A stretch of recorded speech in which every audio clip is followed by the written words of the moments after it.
Bugün Vətən müharibəsinin başlanmasının 5-ci ili tamam olur. 5 il öncə bugün Azərbaycan Silahlı Qüvvələri cəmi 44 gün ərzində Azərbaycanın 30 ilə yaxın düşmən tapdağında olan torpaqlarını geri qaytarmağa nail oldu. Və bu döyüşlərin sonunda 3000-ə yaxın şəhidimiz qəhrəmancasına öz canından keçdi. Allah onların hər birinə rəhmət eləsin. Minlərlə Vətən müharibəsi iştirakçısı müxtəlif bədən xəsarətləri aldılar, qazi oldular və Azərbaycan xalqının qarşısında duran ən böyük məsələlərdən biri nəhayət ki, həll olmuş oldu. Bu yolda canından keçən bütün şəhidlərimizə Allah rəhmət eləsin. Və nəzər salaq o dövrdən bugünkü dövrə qədər Azərbaycanın həyatında, Azərbaycan xalqının həyatında nə kimi dəyişikliklər baş verdi? Birincisi ondan başlayaq ki, daim rəsmi təbliğatda deyirdilər ki, bölüşürdülər ki, müharibədən sonra Azərbaycan üçün hər şey fərqli olacaq. Və bu keçən 5 il göstərdi ki, Azərbaycanda əksinə hər şey ona görə fərqli oldu ki, Azərbaycan xalqının sosial-iqtisadi məşəqqətləri daha da artdı. Azərbaycanda əmək haqlarının, orta aylıq əmək haqqının, gəlirlərin azalması ildən ilə artıq tendensiya halını almış bir məsələyə dönüşdü. Və indi gələk bu müharibədə iştirak etmiş Azərbaycan hərbiçilərinə, o müharibənin hərbiçilərinə, o müharibədə şəhid olmuş şəhidlərin valideynlərinə, şəhid ailələrinə, qazilərə Azərbaycan hökumətinin dəstəyi nədən ibarət oldu? Azərbaycanda 100.000 civarında müharibə iştirakçısı, bizdə veteran deyirlər buna, veteran var və Azərbaycan hökuməti onların hər birinə aylıq 80 manat, adına da prezident təqaüdü qoyublar, prezident təqaüdü verir. Və dəfələrlə yalan tirajlayaraq ki, biz müharibə veteranlarını əslində işlərə təşviq etməklə, onlar üçün yeni iş yerləri yaratmaqla və s. və ilaxır, güya biz onların problemlərini həll edirik. Amma bu keçən dövr 100-dən artıq müharibə iştirakçısının məhz sosial-iqtisadi problemlər üzündən intihar etməsi bizə onu deməyə əsas verir ki, deməli, Azərbaycan hökuməti bu məsələnin öhdəsindən gələ bilmədi. Və o intihar edən veteranlar, qazilər məhz sosial baxımsızlığa görə intihar etdilər.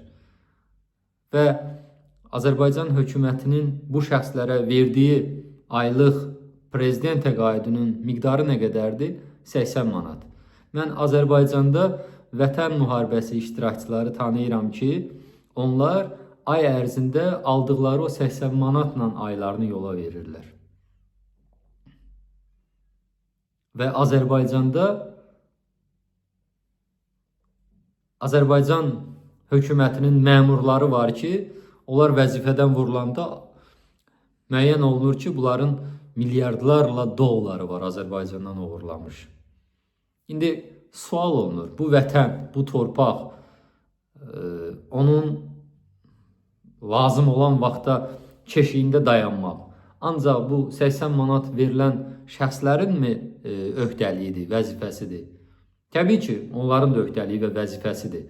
Bəs həmin o müharibədə əvvəl, müharibə dövründə və müharibədən sonra milyardlar talayan, milyardlar uğurlayan, o 100.000 qazinin, veteranın aldığı o illik əmək təqaüdü cəmi bir əməliyyatdan uğurlayan məmurlar bəs nədən o müharibədə iştirak etmirdilər? Niyə onlar yox idilər o müharibələrdə?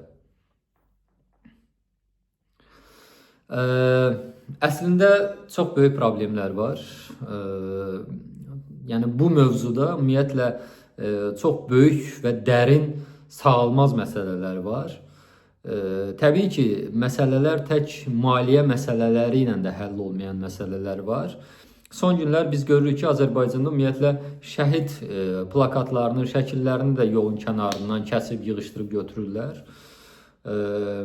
Şəhid ailələrinə qoyulan qiymət göz önündədir. Qazilərimizə qoyulan qiymət göz önündədir.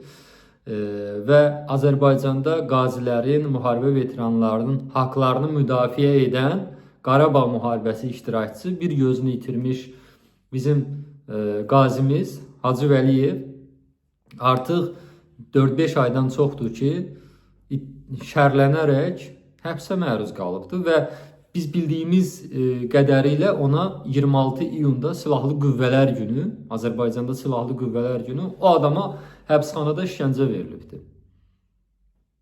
Yəni bu şəxs nə istəyirdi? Bu şəxs Vətən müharibəsi iştirakçılarının, şəhid ailələrinin problemlərini, onların mənzil, kommunal və sair məsələlərdə olan problemlərini işıqlandırırdı, bölüşürdü, lazımi aidiyyəti orqanların nəzərinə çatdırırdı ki, bunların belə bir problemi var, bunlar da intihar etməsinlər.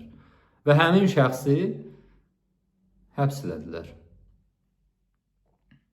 Və ondan qabaq 1-ci Qarabağ müharibəsi dövründə də eynən o addımı atmaq istəyən nə qədər müharibə iştirakçısını, nə qədər qazini Azərbaycan hökuməti məhz Hacı Vəliyevin gününə salaraq ümumi prosesdən uzaqlaşdırdılar yavaş-yavaş. Və bu günləri ikinci fəxri, daha doğrusu ikinci Qarabağ müharibəsində uyuyan şəhidlərimizin məzarlığına hələ də Azərbaycandan yüksək səviyyədə, hətta İlham Əliyev, ölkənin, dövlətin, ordunun ali baş komandanı bircə dəfədə həmin məzarlığa gedib oradakı şəhidləri ziyarət etməyibdir.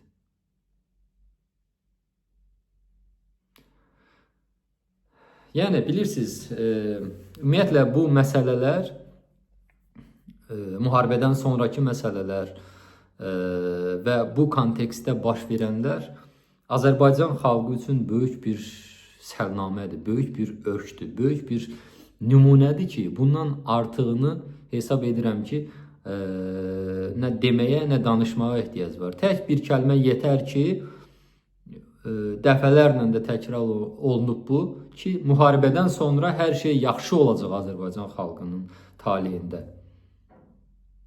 Amma müharibədən sonra Azərbaycan xalqının yaşamında sosial-iqtisadi, istəyir siyasi, bütün parametrlər üzrə kim bir müsbət hadisənin olduğunu, bir müsbət dəyişikliyin olduğunu əgər görübsə, zəhmət olmasa bu videonun şərh bölümündə bölüşər bizimlə.